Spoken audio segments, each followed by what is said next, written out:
On peut parler quand même, même si vous êtes que président du conseil d'administration d'Orange, mais on voit bien qu'il y a quand même une concentration qui est en train de se faire au sein des télécoms. Vous voyez, je mesure mes mots parce que je sais que c'est un sujet qui a été délicat, mais en même temps, Orange, vous êtes central parce que c'est le plus gros acteur.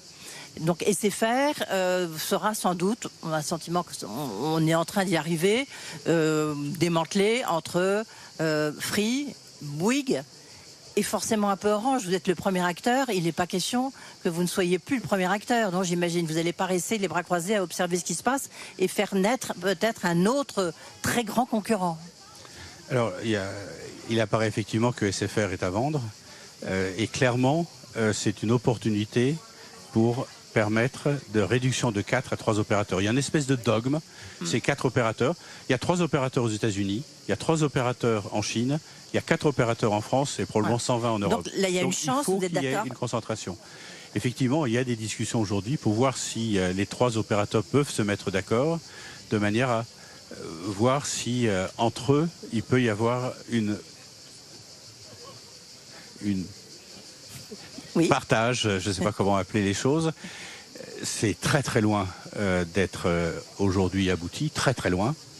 Et après, si jamais il y a un accord, est-ce que les autorités de la concurrence, et on revient sur ce sujet des autorités de la concurrence, que ce soit au niveau français ou au niveau européen, sortiraient de ce dogme de 4 opérateurs par pays et laisseraient faire une opération de ce genre? Il y en a une qui s'est faite en Grande-Bretagne. Les autorités de la concurrence en Grande-Bretagne ont profondément changé depuis qu'elles ne sont plus en Europe. Mais quelle serait la ligne rouge pour Orange?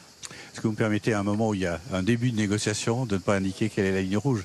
La ligne rouge serait de perdre, non pas... Le leadership sur vos différents métiers où vous êtes leader. De perdre un leadership, mais surtout, oui, de perdre le leadership. Oui. Il y a un certain nombre de sujets qui devront être, parce qu'on est un acteur le plus important aujourd'hui, mais on n'est pas dominant.